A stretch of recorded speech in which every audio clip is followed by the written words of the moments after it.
안녕하세요. 반갑습니다. 출근길에 듣는 보험 이슈의 보험 덕후 보타쿠입니다. 오늘은 돈 몰리는 변액보험 뭐뭐뭐 생명이 신흥 강자로 떠오르고 있다라는 기사 내용을 전달해 드리겠습니다. 다 아시다시피 코로나 이후에 변액보험 판매가 굉장히 많이 늘어난 것은 다 아실 겁니다. 물론 과거의 컨슈머 리포트 때문에 변액보험이 한번 철퇴를 맞았고요. 그 이후에 굉장히 시들시들 하다가 결국 돈이 움직이는데 가장 큰 영향을 미치는 즉 금리죠. 뭐 소위 말하면 금리가 10% 20%면 은행에 적금하지 누가 투자를 하겠습니까? 즉 돈의 흐름을 만들어내는 금리가 상승을 하게 되면 돈은 저축이나 예금 쪽으로 당연히 몰리게 되고요. 반대로 금리가 떨어지게 되면 수익률이 떨어지고 물가도 못 넘어서는 투자를 하게 되면 어쩔 수 없이 돈들은요, 높은 수익률을 찾아서 투자 시장으로 들어올 수밖에 없습니다.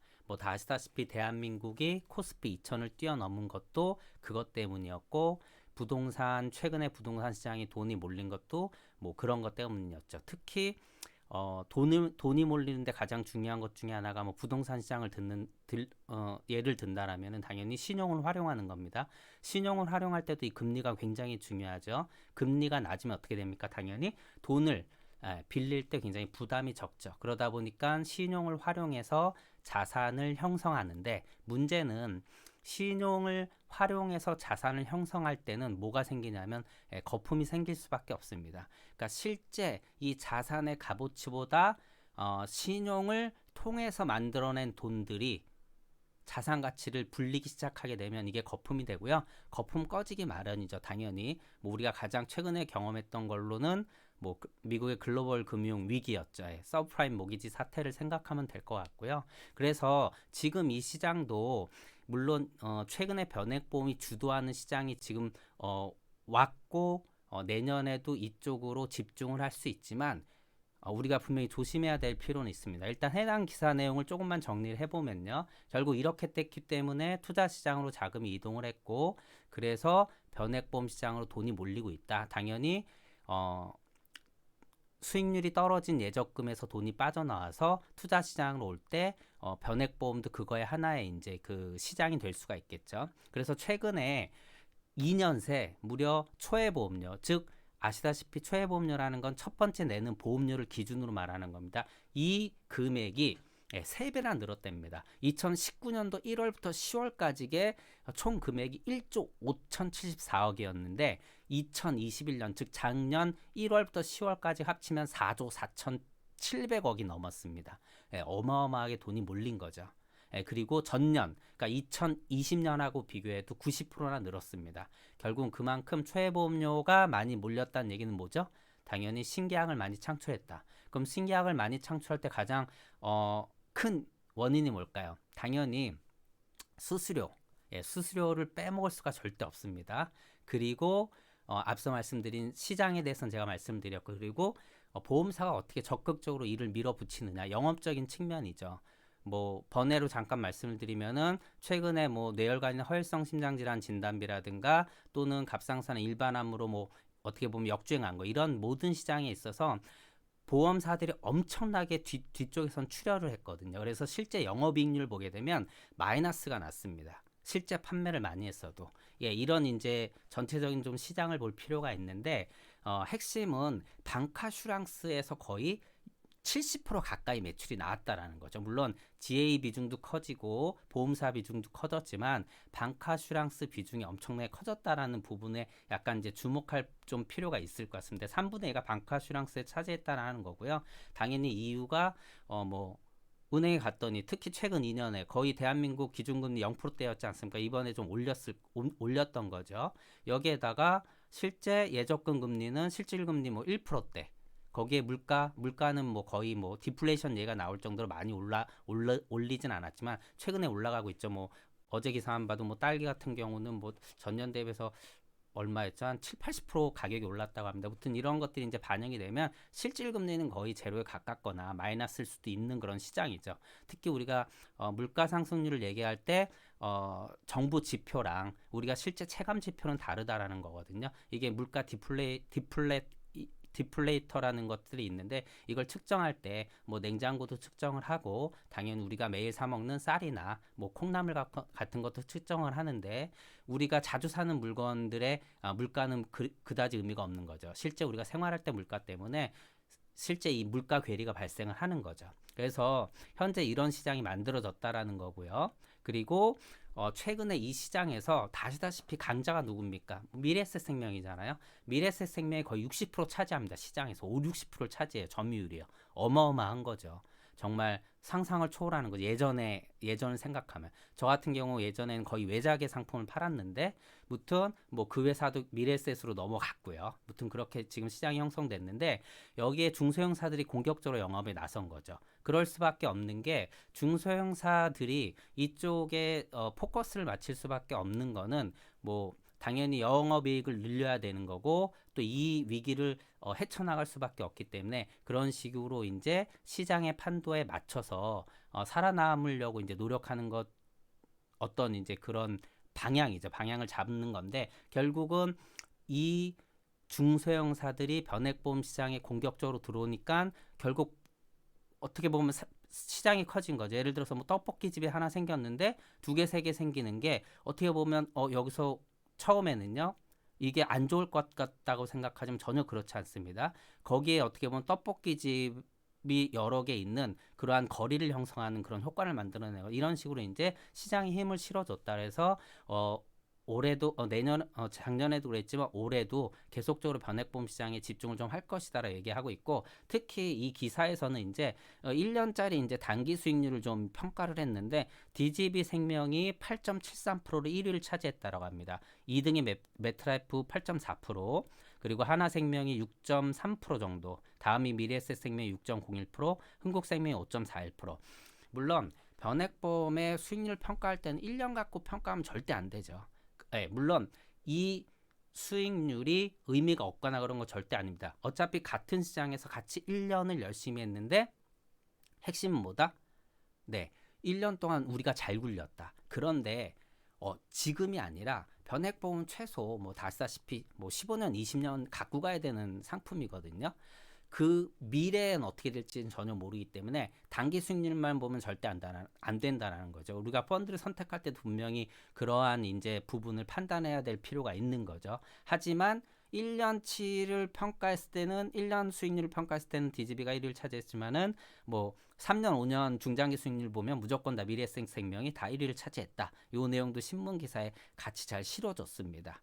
그래서 뭐 어떻게 보면 기사 내용이 너무 이제 편향적이지 않은 것 같고요. 물론 여기엔 약간의 이제 어떤 홍보 효과는 분명히 실린 건 확실한데, 그리고 올해도 상보업계 변액보험 시장에선 치열한 경쟁을 볼 것 같다. 당연히 보장성 보험 인기가 신들어지고 있고, 그다음 소비자들이 투자형 상품 찾다 보니까 결국 변액보험도 실적 배당 상품이죠. 소비자가 낸 돈의 일부를 빼고 지금은 한 90% 정도가 주식과 채권 등 유가증권에 투자를 해서 결국 손실이 날 수도 있고 근데 투자 수익도 낼 수 있는 거. 근데 핵심은 말씀드리고 싶은 이제 핵심은 뭐냐면 자 우리가 판매할 땐 이게 굉장히 좋은 이슈로 작용을 합니다. 뭐 최근에 미국의 증시 시장이라든가 대한민국 주식 시장도 뭐 작년에 3,000포인트를 넘어섰고요. 예. 그런데 지금 가장 핵심이 뭐죠? 네, 금리가 어떻게 된다고요? 예, 미국이 이제 돈을 테이퍼링을 시작했지 않습니까? 돈을 걷어들이고 있지 않습니까? 돈이 풀리게 되면 돈을 풀리는데 가장 기본적으로 하는 정책이 뭐냐면 금리를 인하하는 정책입니다. 금리를 인하하면 돈이 풀리게 되는 거죠. 반대로 앞서 말씀드린 것처럼 금리를 올리게 되면 당연히 투자 시장으로 올 돈이 반대로 들어갑니다. 그러게 되면은 투자 시장은 좋지 않은 거죠. 근데 변액보험은 장기적인 관점으로 봐야 돼요. 주식이든 부동산이든 인플레이션 자산이거든요. 먼 미래에 가격은 오를 수밖에 없습니다. 일반적으로. 물론 어떤 주식을 선택하고 어떤 부동산을 선택하느냐에 따라 다르지만 이거는 통상적인 거. 보통 이제 통상이라고 얘기하면 또 어떻게 이 투자 시장 이런 경제 시장에 통상이란 말을 쓰느냐라고 할 수 있는데 이 통상이라는 건 굉장히 중요한 거죠. 전체적인 비중에서 전체적인 거에서 높은 비중을 차지하는 부분이 대부분 이렇게 된다라는 결과적인 지표를 얘기하는 거기 때문에 뭐 정리를 하자면은 어차피 주식이나 부동산이나 먼 미래에 올라갑니다. 뭐 예를 들어서 달러도 분명히 여태까지 과거의 지표를 보게 되면 조금 주식과 이제 이거는 다르겠지만 뭐 기축통화고 예를 들어서 이 달러에 대한 이제 그 어떤 그 강력한 힘, 또 뭐 미국이 차지하는 경제력 이런 것들 때문에 올라간다고 얘기하지만 핵심은 자산 관리는 10년 후, 20년 후를 보면 되는 게 아니죠. 모든 소비자가 그렇듯이 경기는 순환을 하거든요. 자, 이번에 테이퍼링이 들어가고 예를 들어서 미국에서 이렇게 금리 인상을 하게 되면 어떻게 될까요? 당연히 일반적으로 경기는 고점을 찍고 떨어질 수밖에 없습니다. 자, 호황을 누리다가 후퇴를 하건 침체기를 겪고 다시 회복을 하고 다시 여기서 호황을 누리는 시점으로 가는데 지금 시점이 뭐 저도 모르는데 굉장히 높은 시점인 거는 확실합니다. 글로벌 금융위기가 터졌을 때 어땠습니까? 예, 미국이 망했던 거잖아요. 근데 모든 돈이 어디로 몰렸죠? 예, 미국으로 몰리고 미국의 다우존스가 지금 엄청나게 상승을 했죠. 기가 막혀. 거기에다가 이제 뭐 팡이라든가 우리가 말하는 뭐 빅테크 기업, 뭐 AI, 인공지능 AI, 뭐 요즘에는 뭐 이것뿐만 아니라 AR, 뭐 또 가상 이런 공간들 이런 것들의 기업들이 엄청나게 성장을 하기 때문에 또 나스닥 시장도 엄청나게 지금 난리가 난 거죠. 물론 이게 어떻게 될지는 모르지만 변액보험 지금 한 번에 딱 투자해서 올라가는 게 아니잖아요. 장기적으로 봐야 되는 거기 때문에 자, 주식 투자에서 제일 중요한 게 뭡니까? 1,000원에 사서 2,000원에 팔아야 200원 수익 보는 거잖아요. 근데 변액보험 매달 일정한 금액을 넣어서 어떻게 됩니까? 10년, 20년 장기적으로 투자하는 거기 때문에 뭐가 중요하죠? 예, 쌀 때 사는 게 중요한 겁니다. 예, 그렇기 때문에 내가 어느 시점에 좀 더 집중을 하느냐가 중요한 거고 그리고 고객을 관리할 땐 제일 중요한 게 내가 팔 때 어떻게 파느냐가 중요하거든요. 내가 호재로 팔았다. 그러면 나중에 시장이 좋지 않아지면 분명히 호재로 판 사람들은 제가 뭐 이런 표현을 쓰는데 악재로 망합니다. 예, 이런 일들이 벌어지는 거죠. 우리 경험했잖아요. 예, 코스피 2000으로 갈 때 어땠습니까? 대한민국 저축의 시대에서 투자의 시대로 변했고 그 당시에 대한민국 돈들이 다 600조 예적금 대이동 그때 뭐 펀더멘탈 좋아지고 그 다음에 뭐 북핵 리스크 이런 거 뭐 그 당시 이제 뭐 우리 노벨 평화상 받고 막 이러면서 대한민국의 지정학적 리스크 떨어졌다고 하면서 최고의 주식시장이 왔었죠. 제일 핵심 뭐였냐면요. 저금리였습니다. 저금리. 돈이 갈 데가 없으니까 투자 시장으로 돈이 몰렸고 또한 시장도 좋았기 때문에 대한민국 역사상 처음으로 코스피가 2천을 넘어섰던 거예요. 그때 미친 듯이 몰렸죠. 은행에 가면 1억 만들기, 3억 만들기, 10억 만들기. 예, 주식으로 저축하자. 그래서 변액보험 시장도 이 시장을 탔던 거죠. 실제 조금 듣기 거북한 얘기일 수도 있지만 변액보험의 변자도 모르는 사람들이 변액보험 그 당시엔 제가 뭐 강의할 때 이런 표현을 쓰는데 100만 원짜리 월납보험료 100만 원짜리 청약서 입에 물고 다니는 거는 뭐 정말 누구나 쉽게 갖고 다녔었습니다. 너무 쉽게 팔았죠. 왜? 본인 실력이 아니라 시장이 도와줬었기 때문에. 그런데 어떤 일이 터졌습니까? 글로벌 금융위기 와서 완전 날라간 거죠. 그때 이 고객분들한테 어떻게 팔았냐? 시장의 힘을 빌려서 팔았다라는 거죠. 어떻게 해요? 호재로. 예, 꿈을 실어줬죠. 몇 억 만들 수 있다. 금방. 연금으로 받으면 수십억 받을 수 있다. 이게 바로 변액보험이다. 근데 경기가 계속 그렇게 갈 수 있나요? 전혀 그렇지 않아요. 절대 경기가 계속 상승을 하고 호황기를 누리는 건요. 불가능한 일이죠. 그럴 수도 없고 그러면 뭐 이렇게 표현하면 그러지 안 된다라는 것이죠. 그렇기 때문에 자산 관리가 필요한 거예요. 재무 설계랑 자산 관리 완전 다른 거거든요. 그렇기 때문에 내가 단순히 지금 이 시장에 이렇게 투자를 하면 좋습니다라고 하는 데서만 그 세일즈를 끝내는 게 아니라 이렇게 돈이 들어갔을 때 10년, 20년 꾸준히 이 호황을 누리던 시장이 침체하고 후퇴기를 겪을 때 내 고객의 자산을 어떻게 관리해 줄 수 있느냐까지 생각하고 판매를 해야 된다라는 것이죠. 그래서 너무 호재로 팔지 말라라는 거고 악재가 왔을 때도 고객 팔지 말라라는 얘기가 절대 아닙니다. 악재가 왔을 때도 왜 지금 시장이 좋은지. 그래서 2008년도에 뉴욕타임즈에서 그 워렌 버핏이 이렇게 얘기했지 않습니까? 야, 나 미국 바이 아메리카 IM이라고 얘기했어요. 나 미국 주식 샀다. 너네도 사라. 그게 무슨 얘기냐고요? 예, 미국 주식이 완전 폭삭 망했으니까 지금 빨리 사라. 50% 세일한다. 저도 그 당시에 글로벌 금융위기 왔을 때 변액보험 엄청 많이 팔았고 뭐 저도 그때 미래에셋 생명의 스텝업이나 피스의 생명이 그 뭐죠? 이름이 갑자기 생각이 안 나네. 오래돼가지고. 무튼 그 드림링크죠. 드림링크 막 이런 상품을 팔았었습니다. 네. 그런데 저는 어떻게 팔았냐? 주식이 폭삭 망했을 때 지금 50% 세일한다. 이렇게 팔았던 거죠. 왜요? 자, 코스피가 2000이 됐던 게 1000 밑으로 떨어졌습니다. 그럼 1000이 됐던 게 2000이 되는 건요. 어려운 일이 아니고 당연한 일입니다. 뭐 당연하다고 함부로 표현하면 안 되는데, 그런데 보통 고객분들은 2000이 됐을 때 다시 그 호황 뭔가 회복을 할 때 투자하거든요. 그 2000이 된 주식이 4000이 되는 게 가능할까요? 대한민국 코스피 이런 이제 경제 규모를 보게 되면 지금도 4000이 안 됐지 않습니까? 3000 된 것도 어마어마한 거죠. 물론 이 3000 된 것도 어떻게 보면 코로나 때문에 돈의 유동성 문제가 여기에 분명히 포함이 됐던 거고, 미국이 풀어 제낀 돈이 지금 거의 뭐 1경이 넘습니다. 어마어마한 돈을 그렇게 풀어냈기 때문에 그만큼 이 이제 실물에 대한 자산 가치가 올라간 거고, 돈의 가치는 엄청 떨어진 거죠. 흔해졌으니까 떨어진 거잖아요. 이거를 다시 끌어들인다라는 거죠. 그렇기 때문에 제가 말씀드리고 싶은 거는 이렇게 움직이는 시장을 미리 고객님한테 꼭 얘기를 해야 되고 언급해야 됩니다. 그래서 호황을 누리다가 주시장이 떨어질 때 지금 떨어지면 계속해서 싼 주식을 또 살 수 있는 기회다.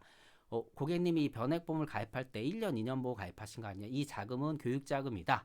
또는 미래 은퇴자금이다. 장기적인 시장을 보고 가입하시는 거기 때문에 좋다. 그리고 특히 이렇게 주식이 좀 이제 폭삭 망했을 때, 정말 망한다는 소리 나올 때, 앞으로 어떻게 될지 모르겠지만 뭐 예를 들어 그런 시기가 온다. 그럼 추가 납입도 이때 할 수 있겠죠. 근데 사실 이때 추가 납입하는 게 어렵죠. 왜냐하면요, 경기가 안 좋아지면은요, 당연히 경기가 후퇴하고 침체하게 되면요, 고객의 자산 가치는 떨어집니다. 당연히 일반적으로 주식 가격도 떨어지고 부동산 가격도 떨어지고 경기가 위축되면 심리적으로도 위축이 됩니다. 그럼 자산 가치가 떨어지다 보면 돈 함부로 쓸 수가 없어요. 그래서 어떤 방법이 제일 좋냐? 들어가 있는 돈에 적립금 이전을 하는 거죠. 만약 그 돈을 지속적으로 갖고 갈 수 있다라면 굉장히 중요한 얘기입니다. 지속적으로 갖고 갈 수 있다는 건 처음에 고객님한테 자산 포트폴리오를 해줄 때 그만큼 안정적인 자산이냐라는 거를 우리가 제대로 판명해 줄 수 있다는 것이죠. 무튼 이렇게 세일즈를 하는 게 매우 중요하다고 좀 말씀을 드리는 거고, 단순히 그냥 상품을 판매하는 데 초점을 맞춰서 호재로 무조건 갖다 팔지는 마십시오. 나중에 분명히 어떻게 보면 맞습니다. 분명히 한번 맞아요. 좋지 않죠. 뭐 우리 기억나십니까? 뭐 생명에 두 자매 설계사, 그 중에 이제 언니가 자살을 했죠. 변액보험을 회사에서 알려준 대로 팔았는데 나중에 뭐 그때 어떻게 팔았냐면요, 적립식 펀드처럼 팔고 막 적금처럼 팔았습니다. 뭐 1년에 원금 뜨고 3년이면 2배 된다. 실제 미래세 상품은요 그런 경우도 있었어요. 그 정도로 시장이 좋았었습니다. 그런데 어떻게 됐나요? 글로벌 금융위기고 이것 때문에 난리 났었죠. 그분 고객분한테 시달리고 뭐 자기 돈으로 갚아줘 막 이러다 결국은 자살하고, 같이 근무했던 여동생이 7년인가 8년 소송을 걸어서 결국은 보험사 이깁니다. 이런 일들이 벌어진다는 거죠. 물론 제가 굉장히 부정적인 얘기를 하는 게 아니라, 투자 상품은 이거는 분명히 변액보험 일반 상품이 아니지 않습니까? 이 부분에 대해서 이해를 좀 하고, 이게 우리가 경제 전문가가 아니더라도 미시적인 경제를 보는 게 아니라 거시적인 경제 측면에서 고객의 자산을 그냥 어떻게 보면 여기다 넣어주는 역할만 하면 안 되는 거고, 이건 미래까지 좀 보고 포트폴리오를 잘 해줄 필요가 있다는 거죠. 지금 고객은 나 50만 원 괜찮아 이렇게 얘기하시잖아요. 한 번 더 50만 원을 넣는다래도 그러면 하지만 50만 원보다 덜 받아야 된다라는 거죠.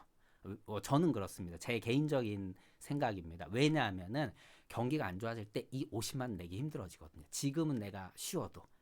보장성 부분 똑같지 않습니까? 결혼하고 애 태어나고 니즈가 엄청 부각됐을 때 어떻습니까? 보험을 크게 가입합니다. 그런데 시간이 가면 갈수록요, 납입 능력은 떨어질 수밖에 없어요. 전세금 올려달라죠. 애 교육비 들어가죠. 이사도 해야 되죠. 집도 늘려야 되죠. 물론 그만큼 소득을 많이 벌어들이면 좋겠지만 일반적으로 그런 가정은 많지 않고요. 그러다가 즉 지출이 많아지면서 가처분 소득이 줄어들면서 경기가 좋지 않은 타이밍이 같이 맞아지면 어떤 일이 벌어집니까? 보험 부담되는 거죠. 사실 그 시장이 지금 대한민국 보험 시장 아닙니까? 대한민국 리모델링 시장이 왜 왔고 대한민국의 지금 그 보장 분석 시장이 왜 왔습니까? 지금 이것 때문에 왔거든요. 우리는 좋죠. 엄청난 기회죠. 어떻게 보면. 예, 우리가 잘못한 게 아니라 시장이 이렇게 됐기 때문에 소비자분들이 조정을 하고 있는 거죠. 무튼 제가 오늘 이제 조금 말이 길어졌는데 해드리고 싶은 말씀은 이런 부분입니다. 호재로 판 자는 악재로 망한다. 그러니까 우리 조금은 제대로 팔고 조금은 조심스럽게 파는 게 분명히 투자형 상품에는 매우 중요하다. 이런 말씀을 드리면서 오늘 기사 내용 정리하도록 하겠습니다. 고맙습니다.